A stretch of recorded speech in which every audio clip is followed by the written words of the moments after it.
Well, hello, everybody, and welcome to the show. My name is Jared Lee, and I'm joined, as usual, by my lovely wife, Jamie Lee. So, Jamie, how you doing? I'm doing well, Jared. How are you? I'm doing good. I feel a little more rested after hotel beds apparently sometimes don't agree with my back. Well, we were staying over at Surfside for our meetup this past weekend, and we had to share a queen bed. and we don't typically sleep in queen beds. We don't. And I know that you're thinking, wow, Jared, that sounds like you're old. Shut up. Oh my gosh. No, I woke up, we came on Monday and I'm like, I feel like my ribs, like I've had like a rib out of place, but I think it was just sleeping which again, we normally have a king bed. You go to a queen size bed. It's sort of like, it feels like you're sleeping in a bunk bed situation or like I don't know. It feels much smaller, but. Well, we've said it in the past too. We're like, I love you, Jared, but when I'm sleeping, don't touch me. We're both the same on that. Yeah. Mm-hmm. I think and all our kids are that way too. They're like, okay, that's great. Now leave me alone. Like, okay. It works for us. It does work. It does work. Well, we ended up staying over at Surfside or Universal because we had our meetup weekend this past weekend. And Surfside worked out because your parents told us, by the way, we're coming and watching the kids. And that was really the best option outside of paying $400, $500 a night for like an extra room, because those have a suite, so they have an extra room that your parents took. Right. And so it worked out well. But yeah, so we had meetup. Meetup went great. It was always a good time with Club 32 meetups, and it was so much fun. And shout out, Chris got to come. He has been, I think he may have been one of the very first people when we started podcasting. I think he was our first like Club 32 member. He was one of. He asked me what number his sign up he was. I was like, I don't know. Find out. But he's been listening for a very long time. So I'm glad to finally meet him, and he got to hang out and everything like that. So it was a great time. And, we loved seeing everybody, and we love doing these every year. And it's like just a great way to see everybody together at Disney and have fun and catch up and do some fun things together. And yeah, of course. One of those things that we did together for a lot of us was Jollywood Nights was a lot of it that we did amongst a lot. Usually it rolls around Epcot as well. So there was an Epcot day on Saturday, and we did Jollywood Nights on Saturday, which we will talk about today, as I'm sure many people have many questions because there's been things said about it. Lots of things have been said. Who knows what we think? You'll have to keep listening, I suppose. But I mean, we did have a vlog come out about it, so you may have, if you've already seen that, you might have some guesses. But so yeah, we did that on Saturday. Very busy weekend, and we got back on Monday. And I feel like, wow, I'm starting to settle back down, and then we're going to Missouri on Sunday. So yay for driving. But I suppose that the good news is like, which for the long time, well, since we moved down here, we don't really have to go anywhere during December. So I'm kind of looking forward to that.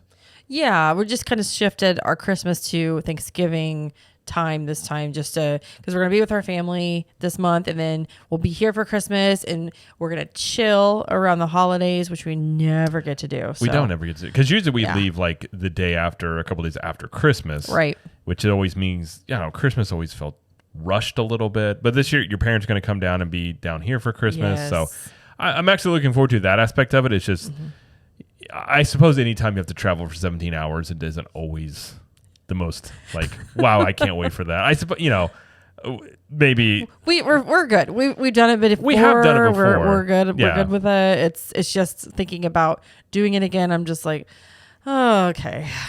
It's just something you do. Yeah. You just put your head down and you just go. And sometimes I drive the whole way, and then I sleep for a day when I get back. Truth. But yeah, so today we have a little bit of news we're going to talk about. Not a whole lot. No. And then we're going to talk about Jollywood Nights. Yeah. Talk about our thoughts on it and everything like that. So before we get to the news, though, if you are watching us on YouTube, please subscribe to the channel. Like this video if you wouldn't mind, please. And if you're listening to us on podcast, we'd ask you to please leave a review. And we will do one more week of if you leave us a review, take a snapshot of it and send it to like a screenshot of your review. Send it to hello@ctm.show. we will send you a free t-shirt. So again, with the meetup weekend, everything going on, I haven't gotten back to everybody on their emails they've sent. I will do that. It's just been very hectic. I will do it before we leave for Missouri, because obviously that would be a little hectic to not do it beforehand. But yes, we will send a t-shirt to you, and we would greatly appreciate it. And if you want even more content, you can look at joining Club 32, which is our private group where we have more content. We have live streams. We have a weekly live stream called the Club 32 Show every Tuesday, where we hang out and chat for, an hour and a half. Last night, Club 32 got our full breakdown of Jollywood Nights, and, get some interaction from people in there. Obviously, we have the meetups. We have another meetup coming up in January. Looking very forward to that.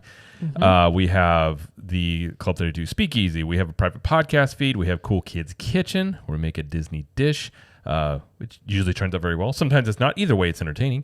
And we have 20% off of CTM apparel and 1901 Candle Company products year-round, and a private Facebook group, and lots of other things. So if you want to join there, you can go to ctmvip.com, and we have monthly or yearly options. And it's really, outside of buying shirts from ctmshirts.com, it's the best way to support the show if you're looking to do that. So again, ctmvip.com is where you go for that. So, all right, let's get to the news. Like we said, we don't have much in the way of news, which I figure most of the show will probably encompass Jollywood Nights anyways. So it probably works out. I think you're right. Probably works out that there's not a lot of news to go over. First one we have here, though, is full menus have been released for the Festival of the Holidays coming up. Yeah. This, again, runs from November 24th through December 30th at Epcot. And there are over 15 holiday kitchens this year. I don't believe there are any new holiday kitchens. So they do have like the ones that were left over from Food and Wine, like the four new ones that are like supposed to be the 100th anniversary ones. Those are like leftover, like holdovers from that. So technically they're not new, but they're kind of new. But the rest of them are existing holiday kitchens they've had in the past that just have new items. So, this is very, I would say, like, out of all the festivals at Epcot, this is very sweets heavy. They have the most sweets. Yeah. Wouldn't you say? They also have the most, they do have some hearty Thanksgiving-like dishes. Yeah. As well. But they do have a lot of sweets. They have the cookie stroll, which... They do have the cookie stroll. I will say some of the cookies are very hit or miss. I forget the one last year we had, which was a terrible cookie. Oh, what was that one? I cannot remember where it was from now. I want to say it was... It was at like the front of the park, and we just had to toss it. Was it Canada? No. Because you, for some reason, had bought 2 of them. And I was like, out of any of the cookies I buy 2 of, this was the... Oh, because I didn't want any of the other cookies. And I wanted to finish the cookie stroll. Right. And I just like, okay, I'll just buy 2 of these. And I just picked the wrong. Whatever it was not a great cookie, but many good cookies on here. But yeah, a lot of sweets, a lot of different, you think of the holidays, obviously you've got your sweets and your desserts and things. You know what they don't have, which I don't know why, but like unless I'm missing it, but like just like apple pie with ice cream, like at the America booth or something like that. Like that to me, or like just a pumpkin pie, I feel like. You just want pumpkin pie? I feel like you don't have to really church those things up. Apple pie and pumpkin pie, as simple as those are, you could put a little twist on it, whatever you want to do. But I feel like those would be like the most like sought after desserts. Well, they do have some. So this is new at Holiday Hearth Desserts, outdoor kitchen. Holiday Hearth sounds like a Hallmark movie. Holiday Hearth, it really does. There's an apple caramel crumb cake that's new. Okay. There's a chocolate covered toffee brittle, red velvet mini bundt cake with cream cheese icing. There's that sounds like it's in your wheelhouse. Although not much is going to beat the red velvet whoopie pies they have at Hollywood Studios. Those are actually pretty solid. Well, I think I'm going to hit this kitchen for sure, because they also have You're going to hit it? I'm going to hit it. I'm going to go buy it and just hit on the side of it. Really unnecessary. They have a frozen caramel hot chocolate with Twix cookie bar pieces and whipped cream. Okay. I love Twix bars, I guess, and I love hot chocolate and I love caramel. This is a hit. I think this is a hit for me. As of all the candy bars, I feel like Twix is very underrated. I mean, because if you think about Twix, it's a better, if you really like can start comparing candy bars, I feel like Twix is way up there, but you don't think about Twix. Maybe it's their marketing. I don't know. Maybe I'm thinking too much about it. They also have in the way of apple, like you were mentioning at the refreshment outpost, they have a Cider Boys caramel apple hard cider, which is new. That could be good. So again, more of those caramel and apple mixture together. Yeah. But yeah, I'm excited for this festival. I feel really bad because we still haven't tried anything from Food and Wine this year. We haven't, Whoopsie. and we probably won't at this point. We're not going back, and right. it's over like in a couple of days. So yeah, it's crazy. It didn't happen this year. It's okay. It's all right. It's all right. Most of the stuff we've had before, little new things that we didn't get to try, but it's okay. There's lots of festivals going on all year. So there is, and I don't know. I really didn't feel like there was much. I mean, the years past, it was, we would have a lot of people asking, like, what do you think about this? What do you think about that? I felt like this year there really wasn't any of it. I don't know. It could be a lot of reasons, but I feel like especially Food and Wine this year just didn't have a lot of hype or curiosity about it. I think it was just sort of like there. I don't know if it was exactly that. I do know we were asked about the pickle milkshake. I was asked about that a couple times. I can tell you I would not like it. And from everything, and again, I haven't tried it, but everything I've heard was like, it's not terrible, but it's, if you don't like pickles, you're not going to like it. And like, just, that kind of stuff. And again, haven't tried it, won't try it now, but that's okay. It's all right. Yeah. Anyway, this festival of the holidays, lots of sweets and bring on the apple and caramel. That's all I got to say. Apple and caramel are goated. I mean, I'm all for it.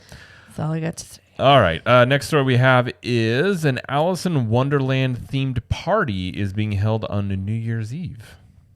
Yeah, it's a one night only event that will be held at California Grill to ring in the new year. So this is what Disney says it is. It says, ring in the new year with a fantastical evening. Enjoy shimmering champagne, delightful wines, marvelous food, and one-of-a-kind entertainment. You may see characters from Alice's Adventures in Wonderland throughout the evening. So they're going to be characters there, I guess. You come face to face with the doorknob in the entryway. Then keep your eyes peeled for Alice, the Mad Hatter, the March Hare, and the dining room. And you also get a chance to wave hello to Dinah the Hat Lady. But beware of the Queen of Hearts. It will surely be a merry party complete with custom crafted cocktails. They also have a DJ, the White Rabbit. Okay. The DJ, okay. They cap the evening and start 2024 with a fantastic champagne toast at midnight. They also have a bunch of food from, let's see, you've got seafood bar, caviar, Wagyu beef tartare, salad, pizza, sushi station, hot seafood station, grill and rotisserie like pork belly porchetta and roasted duck 2 ways, sweet treats from the pastry chef, and so much more. And then you bring in the new year with fireworks at Magic Kingdom you can see from the restaurant. Obviously, this is December 31st. It begins at 7 p.m. and it goes until 12:30 a.m. Jared, would you like to know the price for this event? I already know the price, and I cannot believe this price. This can all be yours for the very reasonable price. It's not $800. It's $799. Yeah, $799. If you want to take a lovely date with you, it's about $1,400, $1,500. So for this price, there better be 20 people there, max. And it should be decked out to look like you're in the Alice in Wonderland world. That's what I would expect for $800 a person. I mean, how much is it to eat at Victoria and Albert's? It's not $800. $5. Okay. Depends on how all the additions you get. Right. So yeah, you could eat at Victoria and Albert's for less than this party. Yep. You could. I mean, hey, obviously that's for a demo that is not us. But I wish we could do this. This would be kind of a fun event, but you're right. It's not but for us. At that price point, I would venture to guess. Now, I'm not a big New Year's person. I'm really not. Like last year was about the perfect New Year's that we did, which was we were at my brother's house in Missouri, and he was like, hey, we're just going to hang out at the house. A couple of friends came over that we knew. play some board games, hang out a little bit. I think we were in bed by 12:30. I don't know. Once it hits midnight, everyone's like, all right, see you guys later. Because everybody's got kids and family, go home. We all had young kids too. Yeah. So that for me, I'm like, that's fine. I'm not really big on like going out on New Year's per se. But I would venture to guess if you are, I would wonder how much $800 could get you just maybe not at Disney, but just other swanky parties. Put it that way. I don't know. Maybe I'm completely off because, again, I don't know this world. But I feel like once you start venturing out there, I would wonder what $800 could get you for a New Year's party at other places. But either way, I mean, hey, if it's in your means and you like Alice in Wonderland, there you go. It's still available. I know. The one thing I will say, being California Grill, I'm sure the food's excellent. Oh, absolutely. So the food itself, I mean, all that sounds amazing. Yeah. So if you're a foodie, we'll just sell a kidney. Go to the party. Or just don't eat for a month. Or just, right. But we need 2 tickets. So we need $1,600. Well, what if we do a switcheroo and like you go to the bathroom and one of us comes out? No, we should do one of those things where it's like you have like a kid on the shoulders of another kid. A trench coat? A trench coat thing. That's how you, they'll never see that one. That'll totally work. 8-foot person because I'm 6'3". So on top of me, we would be I don't know. Let's figure it out. 8'9". Yeah, it'd be fine. We're very sneaky. I can squat down, but you're gonna hear a lot of. Are you okay, man? Yeah, I'm fine. Well, anyway. Okay. Well, there you go. If you want to do that party for $800, we're not where we're saying you should sneak in old school cartoon style, but if you did, I would like to know how it goes. Just very curious. Right. If that's ever actually worked. All right. The last story we have is there are 10 dates left with availability for Mickey's Very Merry Christmas Party. And, yes. Well, and this might be a teaser into the Jollywood thoughts, is that 5 of these parties sold out over the past weekend. Miraculous. I can't talk. Miraculously. Yes. What you said. Yep. Yeah, that word. Yeah. I'm not going to go into why just yet until we talk about Jollywood because it is related. Well, that's why I teased it. Right. But yeah, so there are 10 dates left to be able to go to the party, and all of those are in December, I believe. I think, let's see. November 9th, 10th, 13th, 14th, 16th, 17th, 19th, 21st, 22nd are all sold out. So you can still attend the 26th, 28th, and 30th parties. You can also still attend December 3rd, 7th, 8th, 10th, 12th, 14th, 15th, 16th, 19th, 20th, 1st. So those are all of the ones that are still open. They did sell out faster last year than they have this year, but they will eventually sell out. So if you do want to go, get your ticket. There you go. There you go. Okay. Well, that's all the news we have. Like we said, not much news today. But that's right. We do have a poll time. Poll time. I just want you to know, if you're just listening to this and you're not watching, I do a little shoulder dance whenever the music plays. I feel like they came through, though, and through the audio. They could probably tell I was dancing. I feel like it's easy. I think it would be obvious that you were and I was not.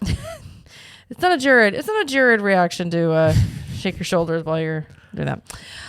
Okay, so today's poll time, or this week's poll time, I asked the question: if you wanted to travel to different Disney theme parks besides Walt Disney World, which would it be? And I asked them to choose no more than 2 options. And if you did already travel to some of these or have been before, just select your favorite is basically what I said. So let's see. So 43% said Tokyo Disneyland and Tokyo Disney Sea. 35% said Disneyland and California Adventure.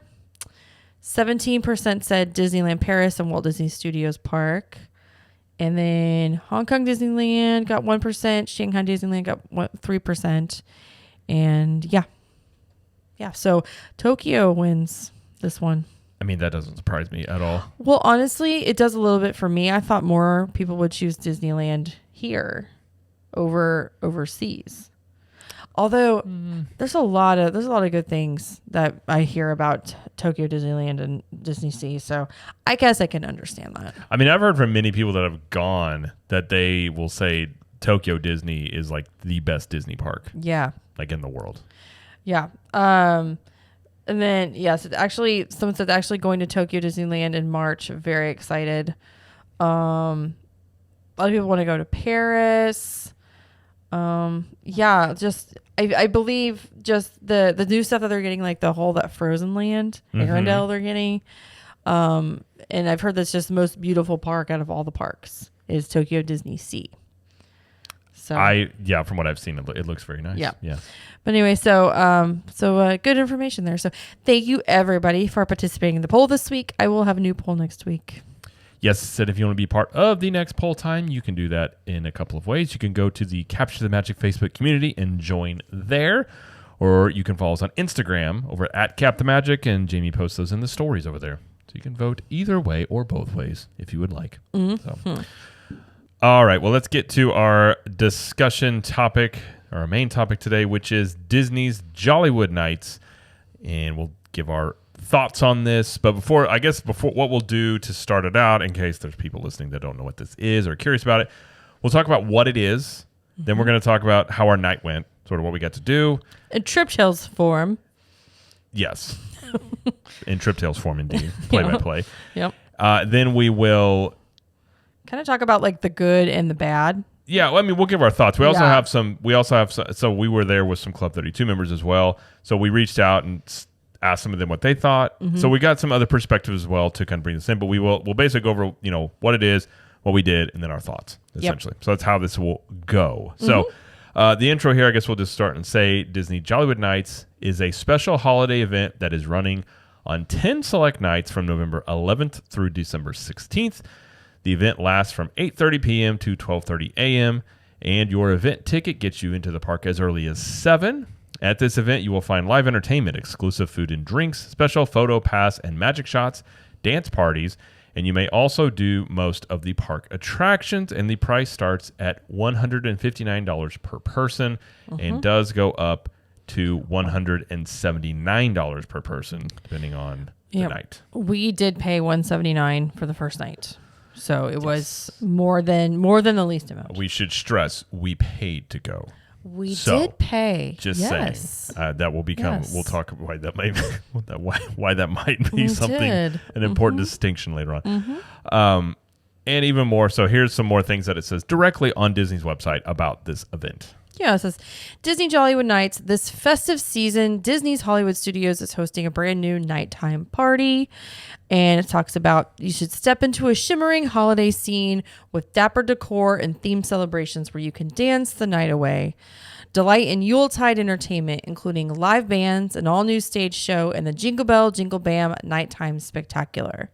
Enjoy favorite attractions with lower wait times during this limited capacity event.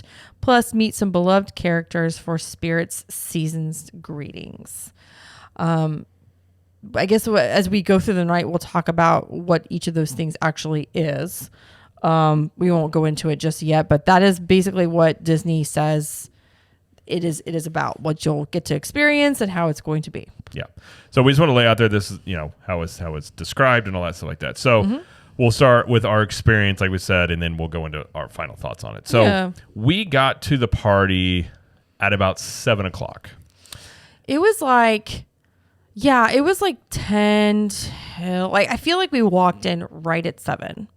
Like, it was really close to like when they let you in, because 7 p.m. was the first time anybody could get in if you just had an event ticket. So we were coming in with a lot of people. Right. And so we were already hearing on our way over that essentially getting because again, this is a party. So if you've ever done a Disney party, they give you, typically it's just a wristband. But for this one, they did wristband and lanyard, which I haven't seen a lanyard at a party since an after hours party. Well, like probably 2018, 2019. Well, is this after hours? Well, no, I'm saying, but for any party, because we've done after hours events since that one, they didn't do the lanyards. Right. So I just haven't seen the lanyards for a while. I was kind of surprised they did it both. But why both? Yeah, it was interesting. It was a little interesting. But so we're already hearing that if you're already in the park, there was a very long wait to get your party credentials. Some people were waiting in line as much as an hour. So that already wasn't off to a great start. So, but we didn't have any issue getting in. It's actually quicker to just get it in when you go into the park. So a lot of people were leaving the park, coming back in to get their credentials, and it's way quicker. So, but for us personally, we didn't experience any of that issue because, again, we got there right at 7.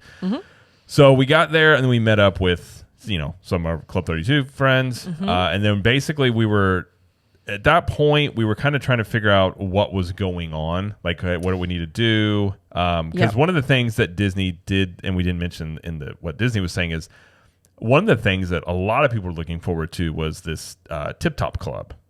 Yes, which they described as a soiree that takes place basically in the courtyard around the Hollywood Tower of Terror. Right, and so before it started, so mind you, before the party didn't start until 8:30, but we could see they were still setting things up. Right. Well, the park doesn't officially close until 8. So right. But so we're setting things up. So we were asking cast members, and to their credit, I felt bad for the cast members. They didn't know things. So I put that on management, not telling them. So, but they basically said, Disney described it as this soiree, and there's this jazz band, and there's going to be dancing, and it's limited capacity. And the cast member basically said, "Oh, it's not that big of a deal. You're going to go back there, and there's just a bar." They basically played it down quite a bit. Yes. We were like, okay, that's interesting. So another cast member wasn't sure where it was going to be. Right. So and that was through our friend that had been asking since before we got there. Right. She was on a journey to try to find information. Right. And so there was just a lot of unsure of things. So we decided the first thing we'll do is, okay, let's do the show, because the show is the Holidays in Hollywood. Holidays in Hollywood, and it was starting almost right when the party started. Yeah. So the first showing for that show was at 8:45. Then we decided, okay, let's go ahead and get in line. So some of our friends got in line for that, and we decided to take some pictures and some video around while we were waiting, because when we got in line, it was 7:50. And again, that was almost an hour until the actual show started. But we kind of wandered around a little bit. We were going to get a picture in front of the tree over in Echo Lake, but she called us back. She's like, okay, I think they're going to let us in the theater pretty soon. So we went back, and they let us in the theater about 8:25. I want to say, does that sound right? Somewhere around there, 8:20, 8:25. And yeah, we got a really good seat. We were below all the audio visual stuff, so it wasn't in our way. We were in the middle section, and I'm just gonna say that I really, really enjoyed this show. This was very much it was my vibe. It was my vibe. It was not Jared's vibe. Whoa, hold on. Let me, I will speak for myself here. I'm sorry. Okay. So if you've listened to the show for an amount of time, musicals are not my thing. It's not something that the show is not for me. I will say, I will say this was a good show. It was a well done show. It was very well themed after the Jollywood theme, which in my opinion is around the late 1930s, 1940s era. Yeah. And it was they were filming something for a TV, network TV, because they had commercial breaks, and it was you were kind of a variety show. It basically was you were the audience while there was a filming of a show. Yes. That it would have been. So it had Mickey and Minnie, it had Kermit and Miss Piggy. An actual Kermit, Miss Piggy, not video of them. They were actually there. The voice for Kermit wasn't so good. Kermit was interesting. It wasn't the best. It was okay. In their defense, the voice for Kermit has been off since Jim Henson passed away. So well, I mean, they haven't really quite nailed that since then. But okay. So I guess in this guy's defense, it's not his fault. But they did really good. They did good. And then they also had Tiana comes and sings a couple songs. Belle sings some songs, and it was by almost right at 30 minutes. I would say is the show. Yep, it's a half hour long, and it was great. They're very talented performers, and the main hosts, I guess, the man and woman, they had amazing voices. Yeah, I mean, it was great. It was a fast pace. Again, I'm not a person that likes these types of shows, but I found it was entertaining, and I liked it wasn't too slow. It was well paced, so it was a good show. It was, and honestly too, you don't see a lot of these types of shows specifically for parties and things like that. So it's kind of a little unique on that end. So I like the Mickey and Minnie part the best, by the way. That was they have a little song, like a little duet they do about decorating a Christmas tree and stuff. It was actually so cute. Pretty heavy with Mickey and Minnie. I kind of thought it would just be a real quick, here they are, but they like sang and they had some other stuff. So it was quite a bit. So it was great. I will say the night started off on the best foot there. Yeah. I'm not saying to say it kept going that way, but that's where it started. So we did that and we got out of the show and it was right. What was it? What time was it? It was like 9:15, 9:20 by the time we got out of the theater. Okay. So then we decided we were going to go check out, since we were close by, we were going to go check out the Tip Top Club. Which this is the bar that they have set up for over there at Tower of Terror. Now, yes. I guess we should say, what did Disney say specifically? Let me look at this real quick. What they specifically say about the Tip Top bar? Oh, I can tell you. Okay.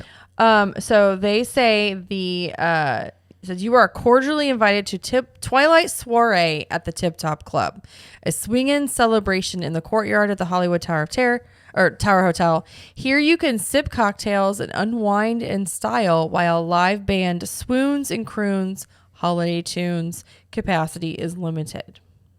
Okay.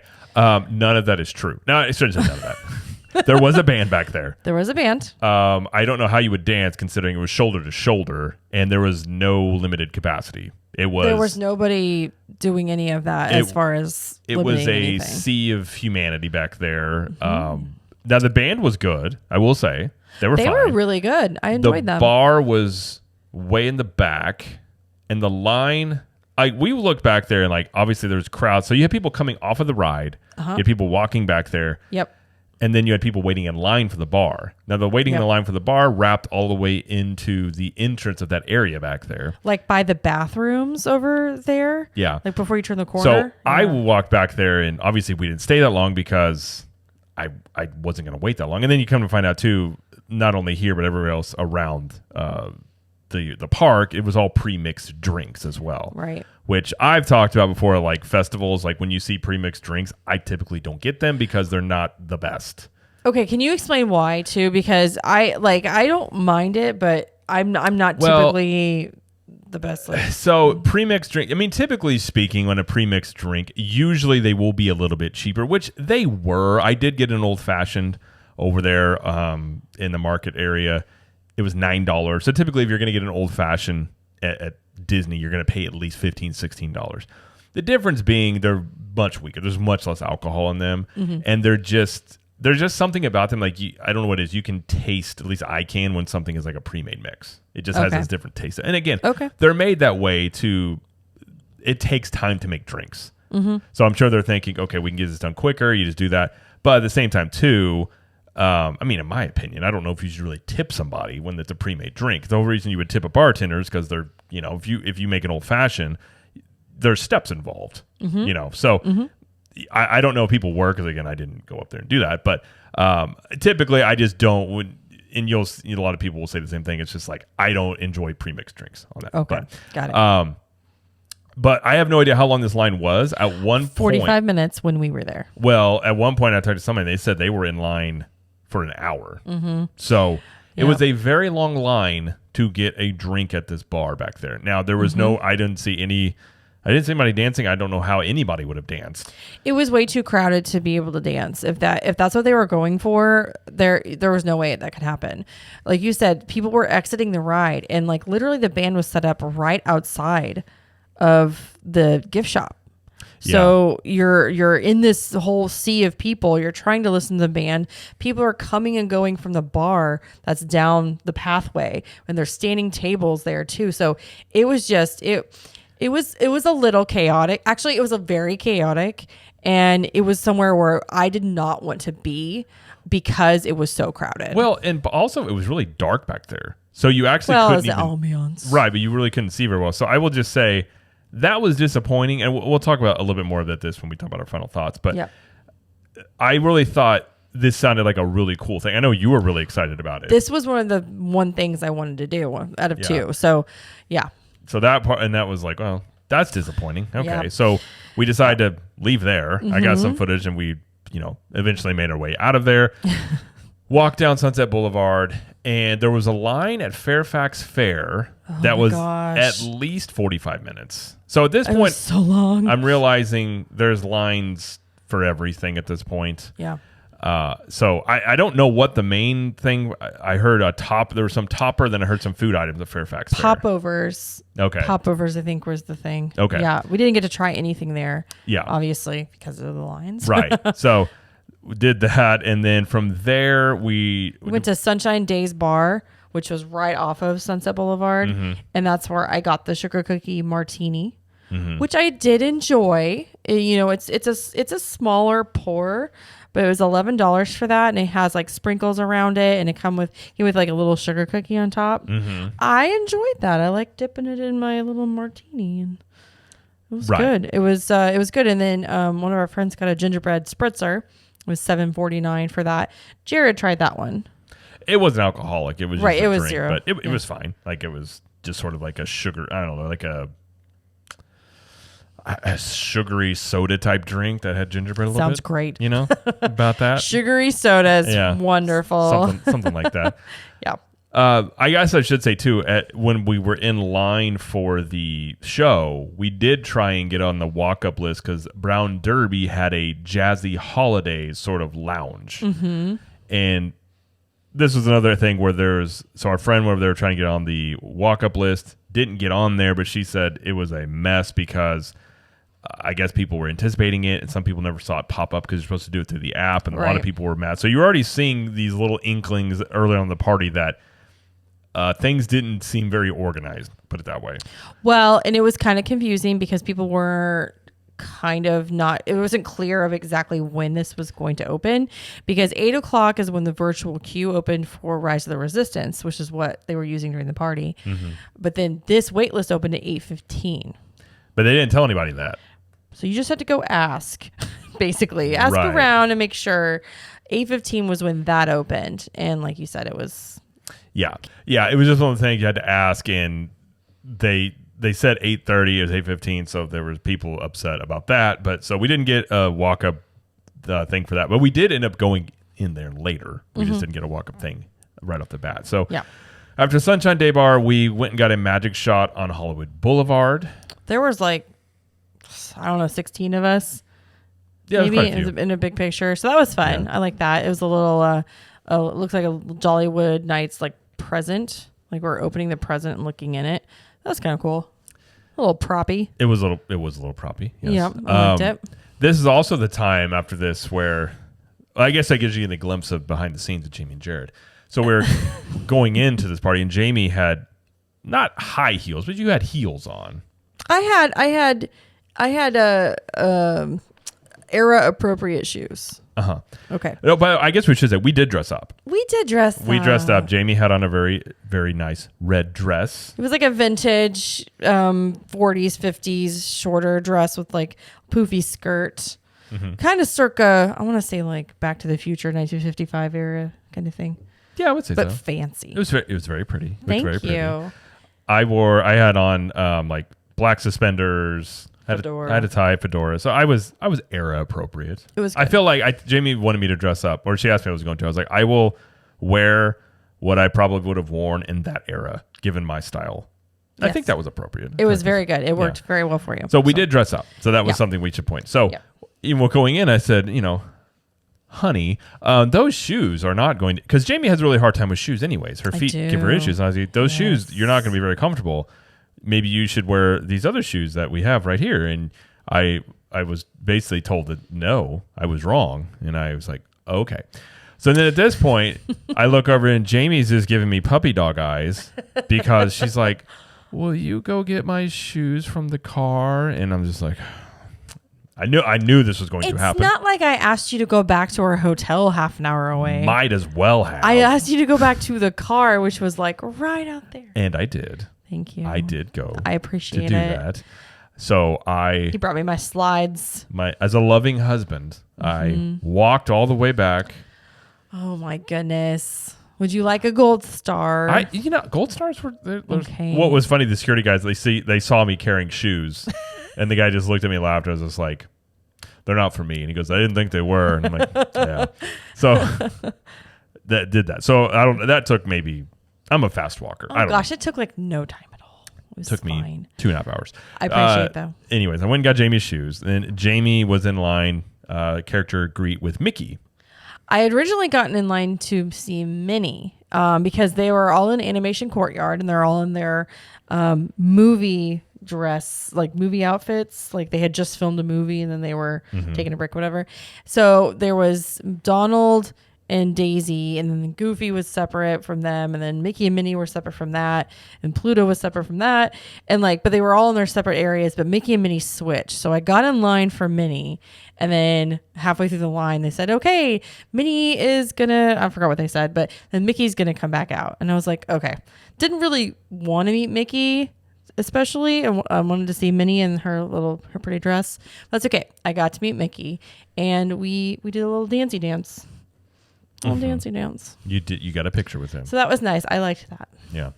That was in Animation Courtyard, correct? Oh, yeah. And I waited maybe 15 minutes. So this area wasn't crowded. No. Now, the area, they had a Phineas and Ferb meet and greet that oh gosh, had anywhere from an hour to 2 hour long wait for that. Yeah. Which, that was, I was like, oh, okay. I would obviously, I like Phineas and Ferb, but I used to watch it a little bit, but I was like, well, I'm not going to wait an hour or 2 hours for a 4-hour party. I think there's something to keep in mind with this. This is only a 4-hour long party. So some of these lines you may be doing math here. I'll talk about more about Phineas and Ferb later because I think someone had a question about it. But and then from here Jamie went over to the Latin Street Band, which is over by Baseline in that area. ABC Commissary, like that whole area. That was during the time I went and got the old fashioned from the market area, and then we met with you over at Baseline because you had stopped to get something to drink there. Yes, and just FYI, it's called a Holiday Fiesta en la Calle, I guess.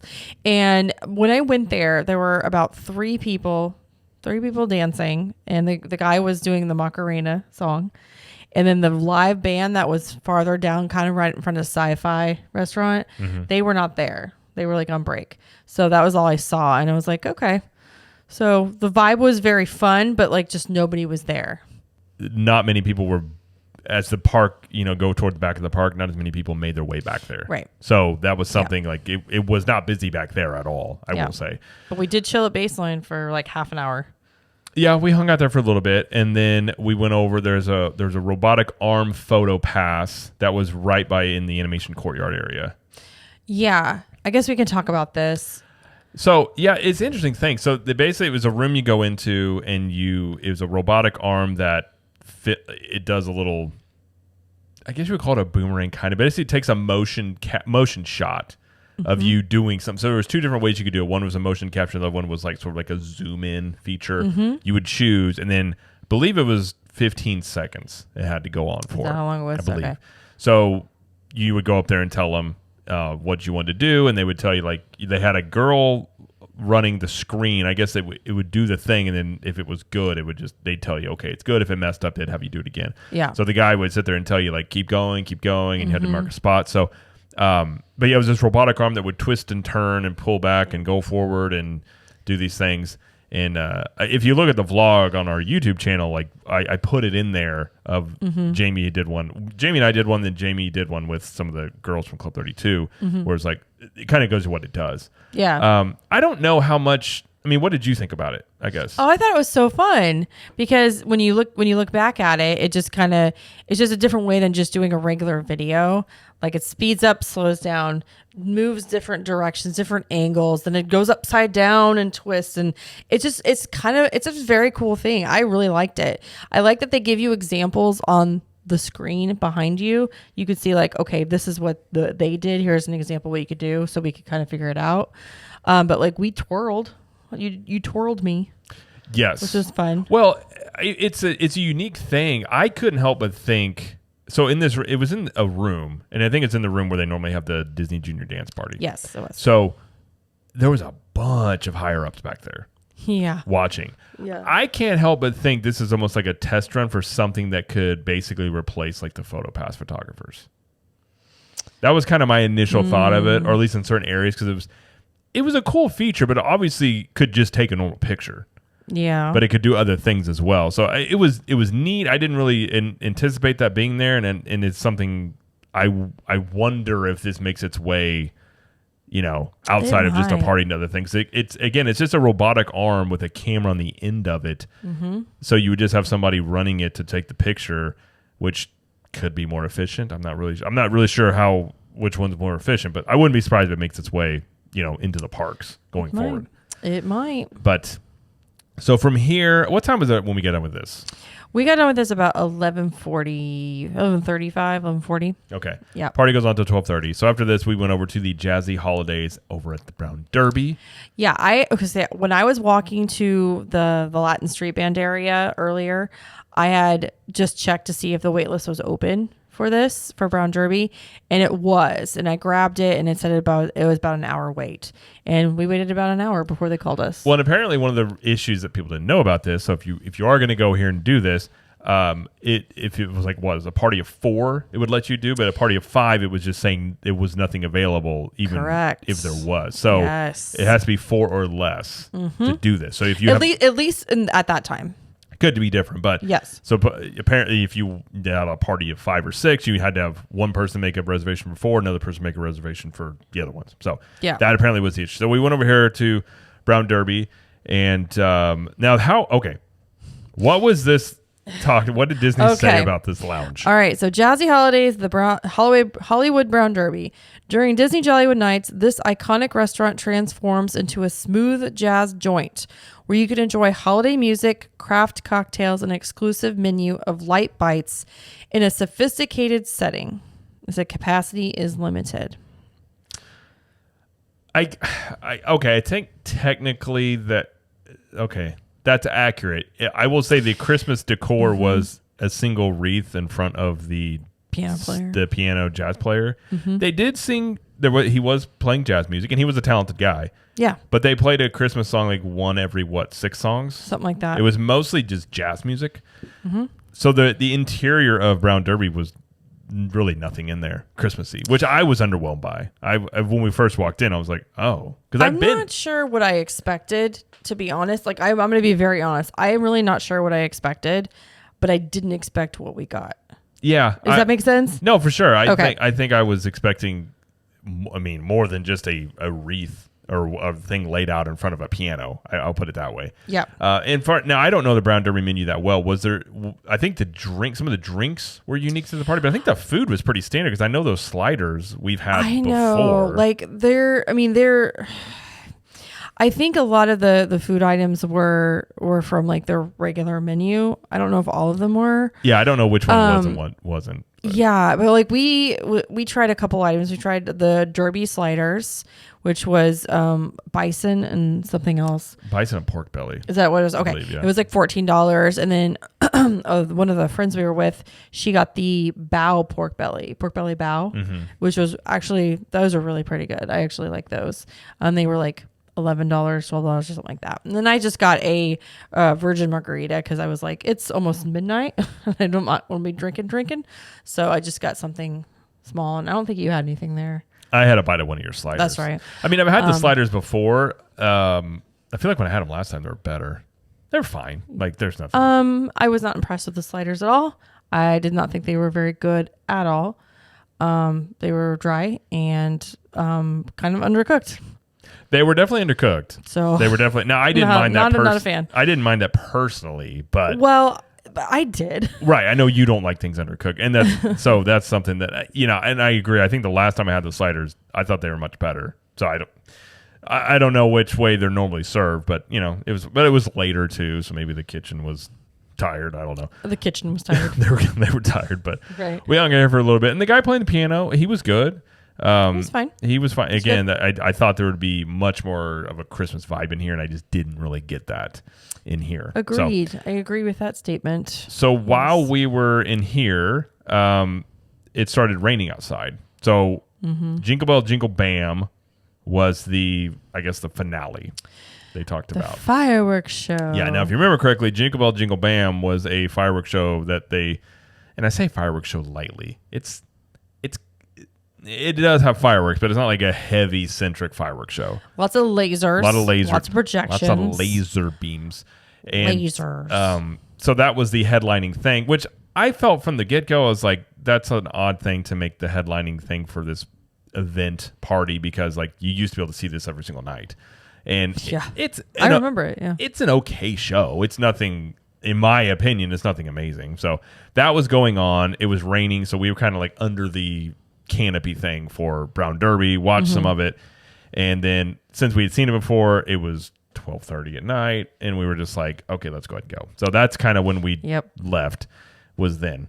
So and that got completely drenched on the way to the car. I mean, we did, yeah. But I should say they did, and this was unexpected, that you did get coasters when you left. got a free set of coasters. I guess that was unexpected. So we did get something at the end of the night. They're like, you like to drink. Let's put a coaster under there. Right? Take it with you in your car. And maybe that's what it was. So that was our night play-by-play. In a nutshell. And this is going to go into our thoughts on this. So buckle up. Just kidding. I did buckle up. Okay. So I guess we'll go into what was the good. Okay, so one of the good things that I really liked about this party was that lots of people chose to dress up in the old Hollywood glam, and it was kind of cool seeing everybody dressed up and like wanting to be along with the theme of the party. Like I felt like that made it that much better. I agree, because people dressing up, if I'm being quite honest, were the things that set the.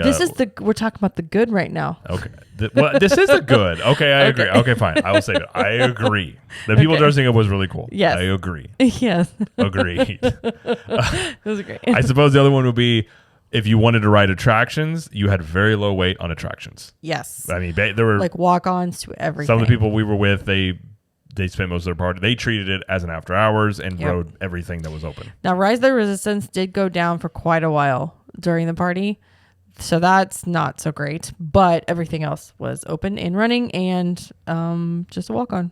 Mm-hmm. They were like, "Come ride this ride. We're bored," kind of thing. And like nobody was riding anything. Yeah. Yeah.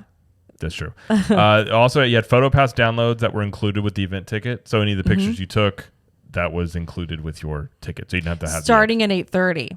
Right. Don't take a picture before 8:30, or will not be. And if you don't, it will be watermarked. If you don't have PhotoPass. If you don't have PhotoPass before the party, like with a different like memory maker or annual pass or whatever, you're just going and relying on this PhotoPass downloads to be included. If you take a picture with anything with a PhotoPass photographer before 8:30, it should be watermarked. Yes. So a lot of people were unclear about that. I'm just letting you know. Indeed. Okay. What's the next one you would say? The live performers were really good. So I liked the band of the Tip Top Club. I think they were really good. The performers in the show, the Holidays in Hollywood show, were good. The piano player at Brown Derby, the Latin Street Band, all of the live performers, the dancers, the singers, all were great. Like I had no problem with any of those. I thought they were wonderful. I agree. I agree. Very, very talented. So, that part. Even though the Tip Top Club was more of a Tip Top stand and look free for all, I suppose. I don't know. Yeah. The way it was very much like on theme for like the era and the jazz, I like jazzy Christmas music and stuff like that. So, and again, they were very talented. So I really did enjoy that quite a bit. Yes. I really liked, we already talked about it, but Holidays in Hollywood show. I thought that was one of the highlights of my night was seeing that show. You really did like that show. I really did like that show. It's a good show. It is a good show. I will say I'm not a musicals type person, but it was objectively a good show. Yeah. So if you like that type of stuff, you would enjoy this show. And I will say the cast members were trying their best, and many of them had worked like doubles because a lot of people had been there all day. So I talked to like 2 or 3 that, and I know the bartender. I talked to the bartender at Baseline. He was exhausted, and I was like, "How are you doing?" And he's like, "Oh, I'm pretty tired." I was like, "Yeah," and he's like, "I've been working a double. I've been here since 8 o'clock this morning." I was like, Oh, I'm so sorry. Well, I appreciate you. Yeah. and he was trying his best, but yeah, they were tired. There were a couple that were same. They were working a double. Plus, I felt okay. This is the good. They were doing really good. They were doing their best. They were doing their best, and I appreciated them and their effort. There you go. Yes. Anything else good you'd like to mention? Maybe, but I think we should go on to what wasn't so good. Okay. So we'll talk about the bad, I suppose, and then delve into our final thoughts here. So the bad. First off, the lines. There were lines for everything. There was lines for pictures. There was lines for food. There was lines for drinks. There was lines. Well, there wasn't lines for rides, I should say. Besides the rides. Everything else. Because I guess this goes into another issue with the bad is I felt like I love this idea of Jollywood Nights, the theming of this 1940s era Christmas party. I think that's one reason why people bought tickets to this. I felt like the theming was very underwhelming. There's nothing on Sunset Boulevard that to me was there that you don't see during the day or normal park hours. The jazz band playing back there, even though Tip Top Club was not exclusive and was way overcrowded, they were good and they were very on par. But the DJ that was set up that was playing Christmas music was playing modern Christmas music. Like he was right off of Hollywood Boulevard. It's again supposed to be this 1940s era party, and I'm hearing Mariah Carey Christmas songs, there's a bunch of modern stuff I'm hearing. So it's like, okay, like I was expecting like Frank Sinatra playing, like that type of stuff playing all night long.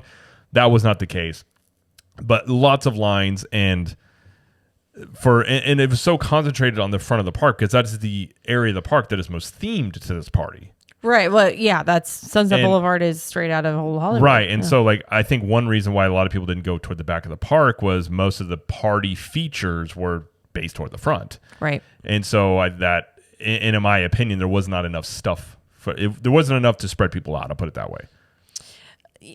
No, not for this party specifically. One of the things also that we really were confused by, and we're just kind of like, I don't know about that. There was nothing included as far as food and drinks being free.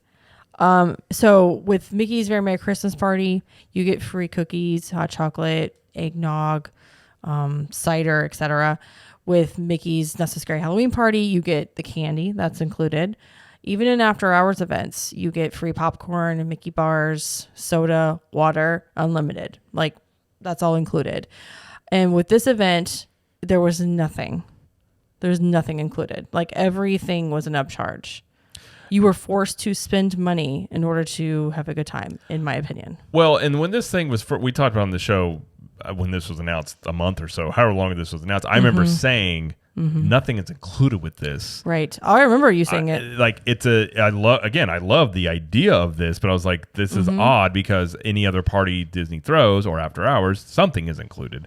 Yeah. And my issue is so much of the things that Disney was talking about you can experience required you to experience them. You had to buy things. So the Tip Top Club is now you could just go back there, but it was like there's a bar there. There's if you want to experience the Brown Derby thing, obviously you got to go in there and get some things to eat and drink.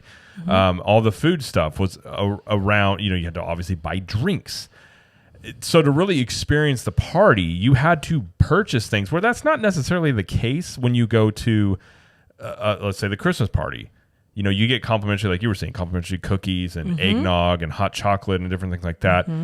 There's parades, there's shows, there's attraction overlays, and I'll have a little section I'll talk about like comparing the parties a little bit to give us a little actual like some evidence here. But that was agreed. That was just something that like nothing was included, and it felt very weird, especially at the price point. Especially at the price point of this event. Yep. I know you talked about the lack of event merchandise. They had like one T-shirt. They had one T-shirt that was themed to the party. And at the beginning of the party, there was a lot of demand to go in and see what it was because nobody had any idea. They're like, how much are they going to have? What's it going to be? Are they going to have any items? There was one shirt. And by the end of the night, there was no lines to try to get the shirt. I don't know if it was the quality of the shirt. I don't know if people just didn't want it. I don't know, but that was the only item they had. Yeah. So that was kind of disappointing because I know some people that we were with, they wanted pens. They wanted like pens that were part of the party. They do that all the time with events like this. So no pins, no hats, no ears, no bags, no spare jerseys, no nothing. So. Yeah. And I will say probably some of the bigger disappointments were the Tip Top Club, given how that was just, I mean, it seemed like it was just really an afterthought. And what is so perplexing to me is I do not understand how they wouldn't anticipate that would be something that would be really exciting to people. Because I can tell you right now, if you're gonna tell me right now that they were going to build some like a Tip Top Club that's going to be a permanent thing, this thing you would never be able to get in. It would just be like always the anticipation and the demand for this, I think, is so high. So I'm confused as to how they didn't anticipate this being, I guess, that desired of a thing. And again, it just seemed very much like, oh, throw a bar back there, put a band here, and then we'll call it a thing. Like it definitely was not what I think was anticipated. And I think the same for Jazzy Holidays over at Brown Derby. I think that was pretty disappointing. The lounge, the yes. Jazzy Holidays lounge was my biggest disappointment because you're right. It felt like one of the Club 32 members asked me the Trip Tales question, what was one word I would use to describe this whole night, this event? And I said minimal, where it felt like they did the minimum of decorations, minimum of food offerings, I guess, minimum. I don't know. Just felt like minimal effort for the price that we're paying. Yeah, I've said it before and I'll say it again. Disney set the bar in which they are judged by. And then when they don't meet that standard that they set themselves, some people will, and I'm sure people listening to this, some people will say, oh, we're being negative. Like, we're just giving our very honest opinion about how our experience was. And obviously, we paid to come to this, and I would have loved nothing less for this than been a great event. I still love, the Halloween parties, the Christmas parties. Those are always a good time. I think one time a couple of years ago we went and we felt like the Christmas party or one of them was a little oversold, but it was still a good time because there's a lot of things to do. But I think Disney did not meet the standard which they have set, and they have set the standard to be judged by. And I agree with you. I felt like if it's a family friendly show, I will agree with you. Underwhelming is a great way to put it. There are other words that may come to mind that I won't say, but I feel like everything was, like I said, there was nothing extra on Sunset Boulevard. There's always Snope on Sunset Boulevard during Christmas because they have that projection show that goes on to Tower of Terror. Mm-hmm. That was going on during the show as well. So that's something you can experience all the time, but that was going on.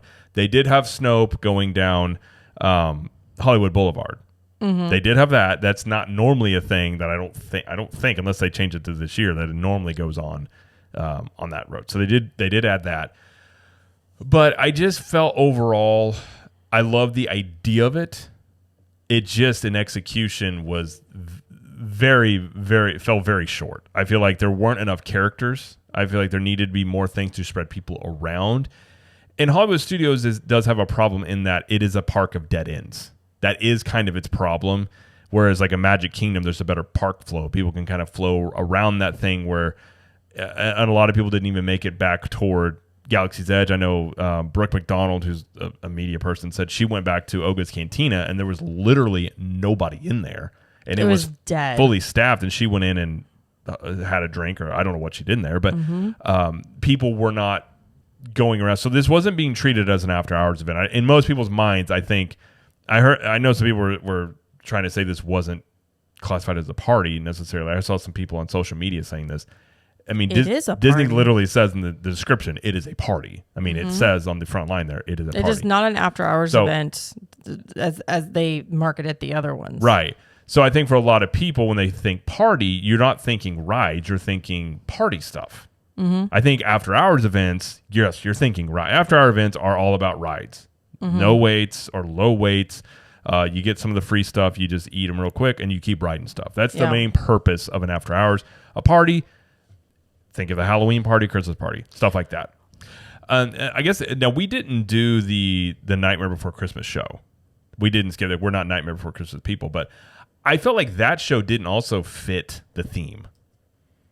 Yeah, it was a little confusing. Getting that it was 1940, so I felt like overall the theming was really disjointed, to put it that way. I guess it's another way. Underwhelming and disjointed at times. But yeah, well, I don't know about you, but I didn't have any interest in doing this show. I'm not a fan of Night Before Christmas, so I didn't really care. Same, and when you only have 4 hours, and this is the shortest party that most of the parties at the very least are 5 hours long, and you can get in way early. This one you can only get in about an hour and a half early, so I didn't, doing another show when you only had 4 hours, I feel like that's something I was like, well, let's not do that.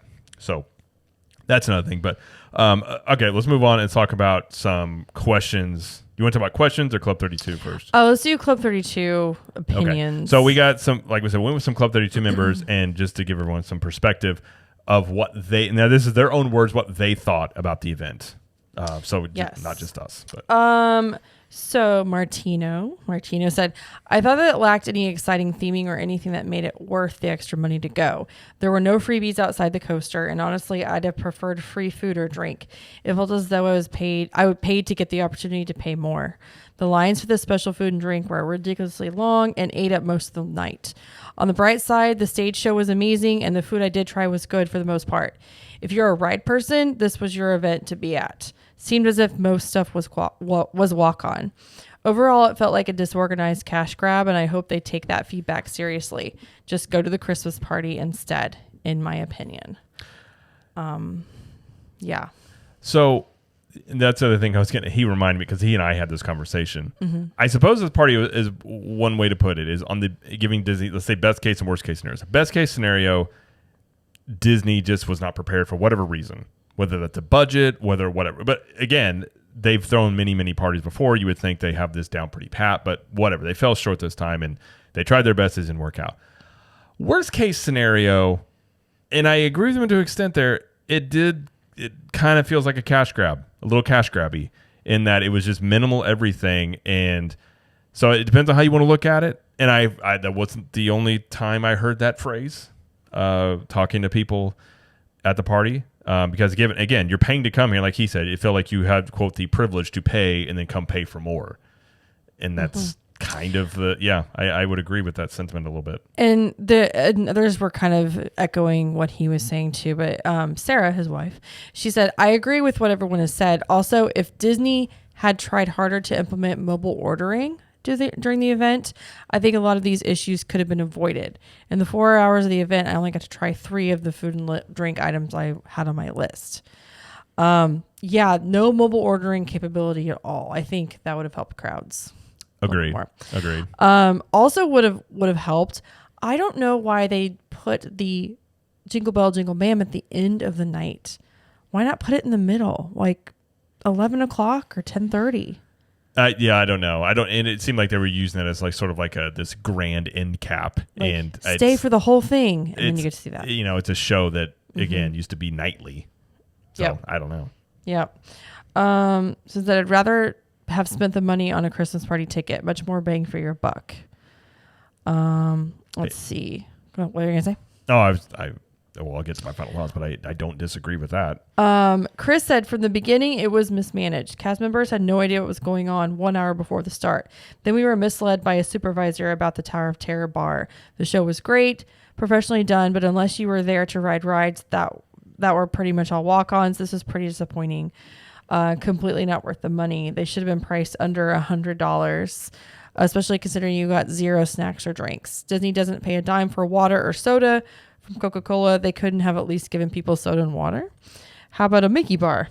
They totally dropped the ball on this. But all in all, our group was awesome. And despite the event being a flop, I had a great time hanging out with everyone. And I'm glad he says this, because we still had a lot of fun at the event because of who we were with and being together. For sure. But that doesn't mean the event was good. Yes, agreed. I think that's a good distinction. Right. Yeah. We would have had fun if we had just gone to Hollywood Studios as a group on a non-event night. Like ride rides and go to dinner and get food and watch Fantasmic. Like we would have had fun that way as well. I mean, being honest, you can go to Hollywood Studios any night. You can dress up in 1940s era garb, and you can get drinks anytime and not pay $180 to get in to do that. Sure can. And we do know, we are very aware that this is for the first night of a brand new event, and there are a extremely high amount of bloggers and vloggers and influencers and podcasters and social media people that will be there. So it may not be the same as what the other events are going to be, because there'll be more. I think there'll be more people riding rides and stuff. Like, I don't think the wait times are going to be as short in subsequent parties, because all of the people that we just mentioned, they were focusing on stuff that wasn't rides. You know what I mean? It's hard to potentially. I mean, who knows? How I people, just yeah. I well, feel like that way. Okay, I understand. You have first party kinks. Okay, that you do get some grace in that, but Disney does know how to throw parties. They've been doing this for a very long time. Woohoo party! That's an amazing thing every time you say it. Sorry, I should say theme park events. I'll put it that way. So they're not noobs to this. Mm-hmm. So to me, yeah, some kinks you're going to have. I'm not saying that's not the case, but this goes beyond kinks to me. This was very much like, again, management failing cast members, because the cast members seem completely like they didn't know. And again, that's not their fault that they didn't know certain things. Like, they seemed unprepared, and even they seemed a bit frustrated at times about the way things were sort of going. And really, like, the media thing, I know people talk about that a lot. It's always been my thing. Why don't they just have a media event the day before, a couple days before? Let them do all the stuff, get their photo ops and things, because when you have the media there, and it was very evident who was media, because they had like gold lanyards, and many of them had handlers. And again, this is not hating on anybody that is there for media. Fine, do you? That's fine. But I will say there were numerous reports, people talking about being in line for, say, Phineas and Ferb, waiting for a very long time, and the handlers would allow the influencers, what do you want to call them, to cut the line to get their pictures, because this is essentially media for Disney that they can film. So they were getting to cut many times, taking multiple minutes with characters to do this.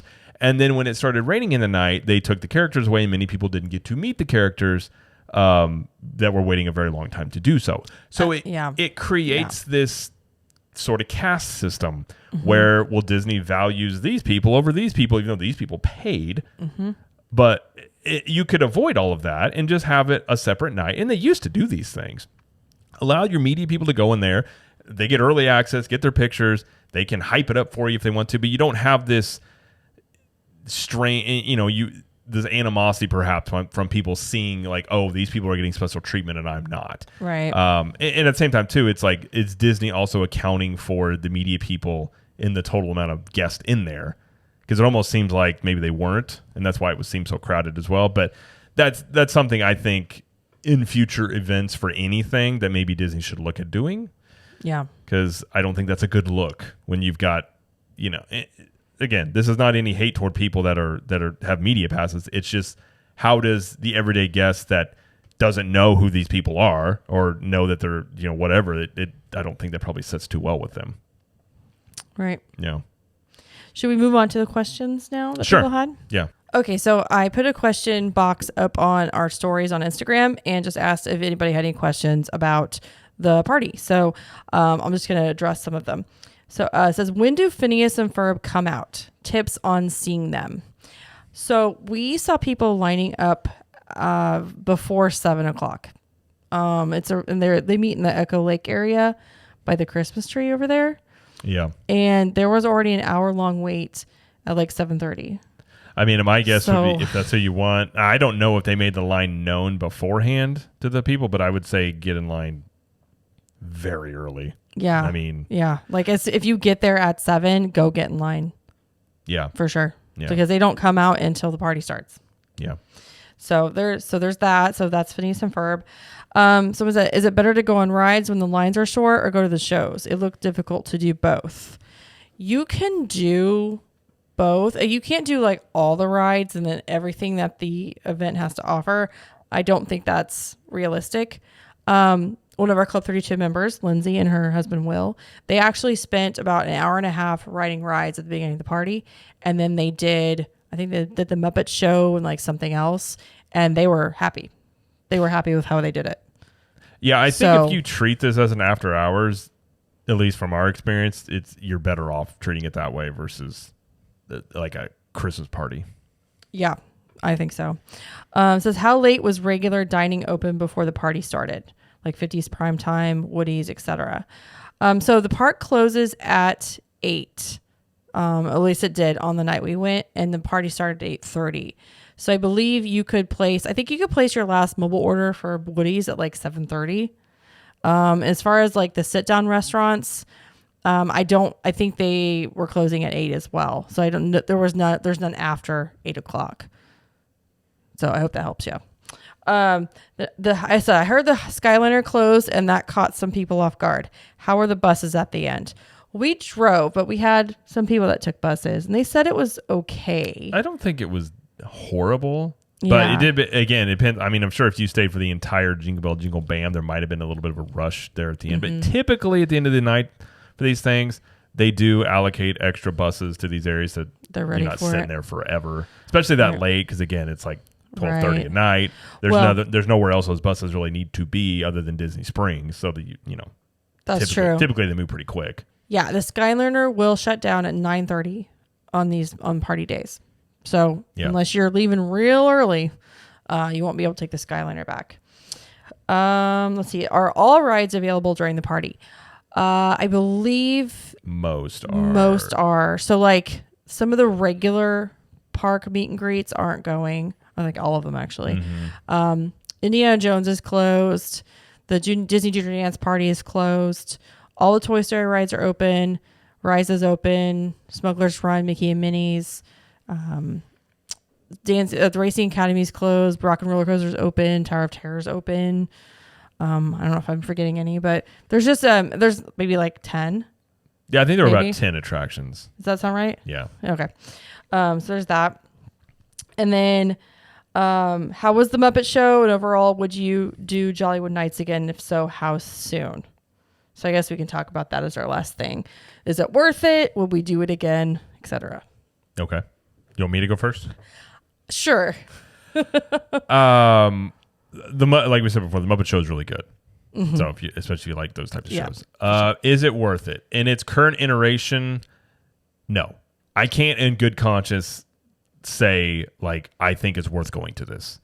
One thing to come down to, we've always said the purpose of our show is to help people that are going on trips and give our honest opinion about, because again, Disney's expensive. So it's like, should you spend extra money for this party? Which if you're going for 2 people, you're talking over $300. If you're talking a whole family, that's a lot more money. In good conscience, I can't say, this is a great thing, you should go. Because I think that this party has a lot of work it needs to do. I think your money is better well spent. I would say go to the Christmas party at Magic Kingdom. That I agree. I would go there. I would do that. That's a good party. We've done it many times, and I would say that. So yeah, I mean, I wish, again, I love the idea of this thing, but I just think it was really poorly executed, and it, again, with nothing included in this. As far as like food and drink, I mean. Yeah, and I'll mention it real quickly. If you want to compare some parties. Oh, okay. Halloween Horror Nights over at Universal. And people are going to go, oh, Universal. It's just a comparison. We have some Disney stuff. It's $79.99 per person, up to $119.99 per person. Included in that, you get 10 haunted houses, 5 scare zones. They have food and drinks per purchase. There's a live show. There's merchandise. It's about 7.5 hours long. You end up paying about $10.66 per hour, up to $15.99 per hour. Okay. Mickey's Not So Scary Halloween Party, $109.99 up to $199. Included in that, you have a lot. You have the Boo to You parade. There's a fireworks show. You have trick or treating, you special characters, photo pass shots, ride overlays, themed food, merchandise, blah blah. 5 hours long. You can get in the party even earlier, but on those 5 hours for the party, you're paying $21.99 per hour, up to $39.80 per hour. Mickey's Very Merry Christmas Party, very similar, $169.99 per person, up to $199 per person. Basically the same things the Halloween party has, except for Christmas themed, except you get, instead of trick or treating, you get cookies and drinks. That's about $33 per hour up to almost $40 per hour. After hour events, you still get free soda, popcorn, and ice cream. Those are only 3 hours long. The one coming up in January is $155. So you're paying about $51.66 per hour, but that is for touted as very low wait times and is very ride-centric. Jollywood Nights, 4 hours long. You're paying about $40 per hour up to $45 per hour. Nothing else included, though. And in my opinion, there's not enough things for people to do. I don't think there's enough character. I think there should be more character meet and greets. There's no parade. I think the Jingle Bell, Jingle Bam is, the other parties have their own special fireworks show that they do. And again, I think the biggest thing for me is just the theming for what it's touted as. I felt was very underwhelming. So I don't think it's a good value. I think you have a much better value even at other Disney parties, which seems weird, but I think, the Christmas party is a better value. I mean, I don't know. To me, that's just every day I would say, do that.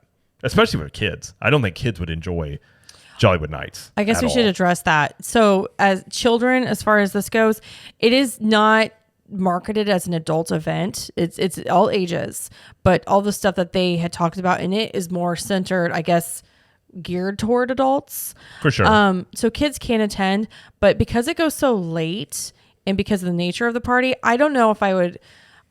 I mean, teens would be good, but young kids like 4, 5, 6, 7, 8, I don't know if they're going to like this as much.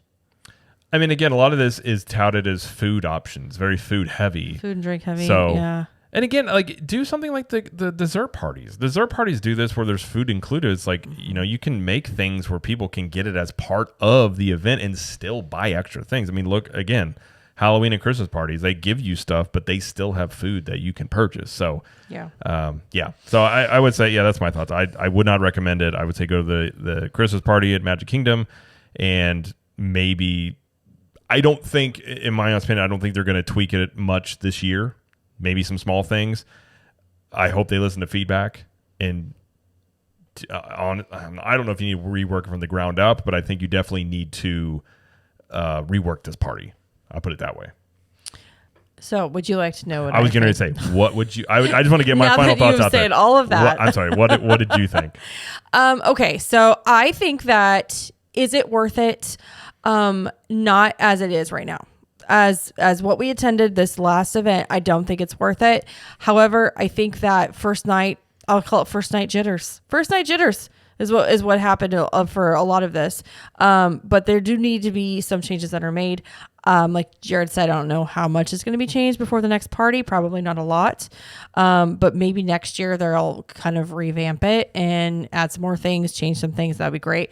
But the next party is coming up on Saturday, and there's not going to be nearly as many of the quote unquote influencers and vloggers and bloggers. There'll be some, I'm sure.